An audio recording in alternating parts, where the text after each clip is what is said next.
Why don't I get started without the PowerPoint? Even though I come from the home of Microsoft and in the Seattle suburbs, I'm not a huge fan of PowerPoints anyway. I have mostly pictures online. Well, my name's John Creighton. I'm a commissioner with the Port of Seattle.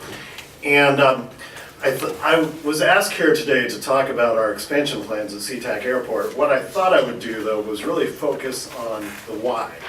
Why it makes sense for communities, why it makes sense for the nation to invest in airport infrastructure. And at the Port of Seattle, we've embarked, last year the commission approved over $3.2 billion in capital projects at Sea-Tac Airport. And we've embarked on creating a 20-year master plan looking at spending an additional $10 to $15 billion on our airport. And we're not about growth for growth's sake. In fact, historically, we've been home to this really scrappy airline, Alaska Airlines, which accounts still for about 55% of our business. And we've always been very cautious, very prudent about building out airport infrastructure because anything we build out, Alaska Airlines would have to support ultimately. And they would always tell us about being cost conscious and whatnot. So we really came to this position involuntarily, and we're a little bit behind the 8 ball because of it. At the same time, Seattle, well, one of our selling points is we have a great quality of life. We're right on the Puget Sound, nestled in between the Puget Sound and Lake Washington. So there's bodies of water all around the city. We're in between 2 mountain ranges, and so people move to Seattle in large part because of the quality of life. At the same time, we've been blessed by all these global leader corporations, Microsoft, Amazon, Expedia, Boeing Aerospace, Packard Trucks, Weyerhaeuser Timber. So we've really been blessed with our economy. And you look at airports and how airports drive economies. Well, Boeing, which was a marquee Seattle company who'd been located in Seattle for over 100 years, moved to Chicago about 12, 13 years ago, in large part because they wanted to be in a city with an airport with greater connectivity to their global suppliers and their global customers. And on the other side, you look at Emirates Air. Seattle was one of the first US cities they started up service to because of the Gates Foundation and the global health sector in Seattle that's really developed over the last decade or so. They need connectivity to South Asia, to Africa, and Emirates Air provides that connectivity. So I'm always, on the stump in Seattle talking about what a virtuous cycle airports are. Companies want to locate in cities that have airports that connect them to the world. And the more companies locate in your city, the more airlines want to start up flights. So, all corners of the globe. So in Seattle, we also benefited from Delta Airlines that a few years ago decided to move their Asian hub from Tokyo to Seattle. And in that regard, we've benefited doubly from Boeing 787, not only with the manufacturing jobs in Seattle, but also because of these longer haul airliners have allowed airlines to move their hubs back into the US. So as United moved their hub to Asia to San Francisco, Delta decided to move their hub to Seattle. And so that's, we had a 25-year goal to double international flights and destinations that we set about 6 years ago. We're halfway there because of Delta. And because Delta wanted more feeder flights to feed those international flights, we've been the fastest growing large airport in the country 3 years in a row. In a normal good year, the pre-Great Recession, we might grow 2 to 3% passenger traffic. 2 years ago, we grew 14%. We've had double-digit growth 3 years in a row. And so to respond to all that growth, we've embarked on a $3.2 billion capital improvement plan. And I guess I can use my PowerPoint now. So here's our dramatic growth. It's been a real hockey stick the last few years. We've grown, I've been on the Board of Commissioners 12 years. We've gone from 29 million passengers a year to last year 46 million passengers a year. We're projected in the next 20 years to grow to 65 million passengers a year. When I first started on the commission, we were, I think, the 23rd busiest airport in the country. Last year, we became the 9th busiest airport in the country.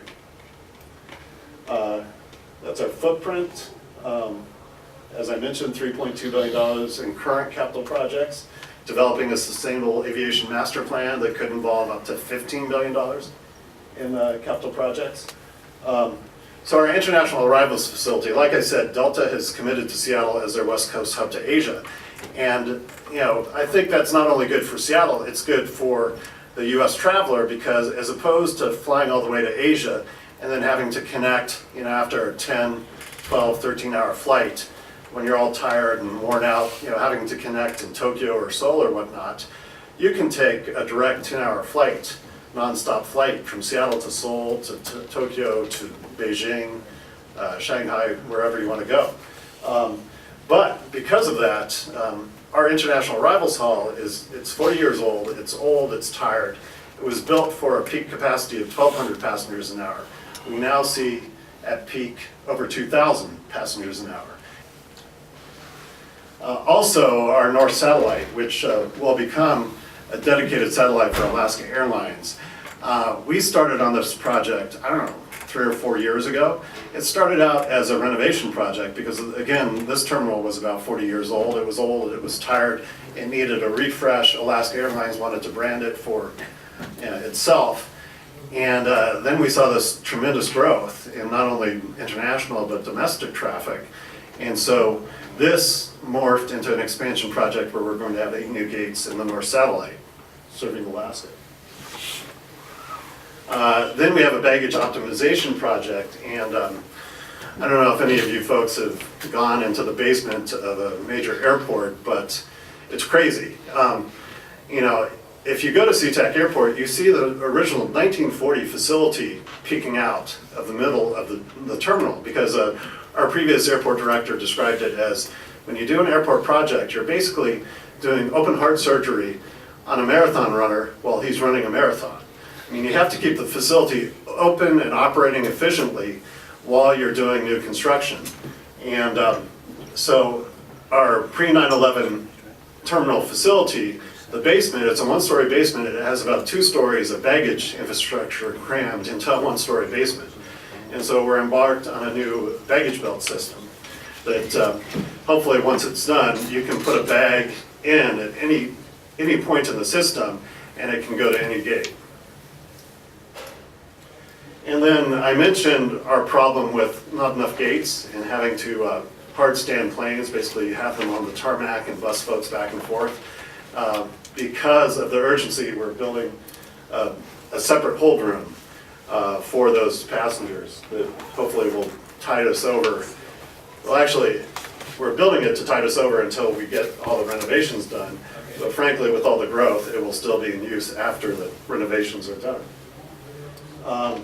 Then, as I mentioned, that $3.2 billion of capital projects I just mentioned are all for dealing with current growth. We're projected to have 20 million more passengers a year in less than 20 years. So we're going to grow from 45 million passengers a year to 65 million passengers a year.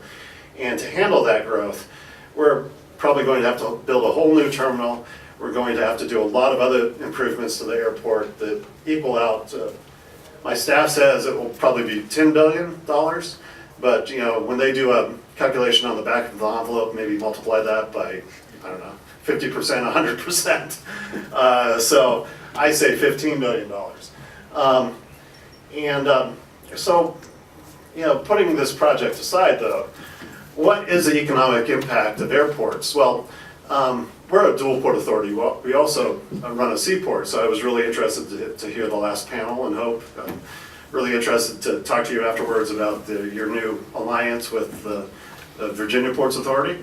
But anyway, so you look at our economic numbers as a diversified port authority, we impact some 200,000 jobs in the region. Well, about 170,000 of those 200,000 jobs are attributable to our airport. The airport is a huge jobs multiplier.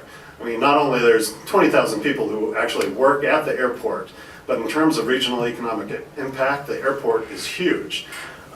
Every new international flight that we attract to Sea-Tac Airport brings in $75 million a year to our local economy in terms of regional economic impact.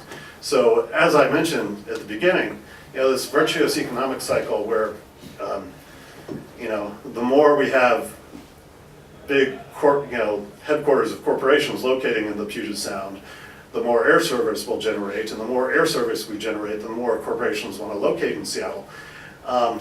That is, I've talked about that for 12 years. Well, it's actually happening right now in the last 3 years. And it's funny because right before I got on the commission, Southwest wanted to locate at another regional airport, Boeing Field. And the airport had just embarked on building a third runway for $1 billion. And the region said, well, we can't let that happen because we need airlines at Sea-Tac to pay for that third runway. And so there was a big community effort to block Southwest from moving to their own airport. Now we're just so overflowing with business. I'm begging other regional airports to take our business. It's a good problem to have, but in terms of dealing with regional growth, we have a lot of challenges ahead of us. And I'm happy to take questions afterwards as well.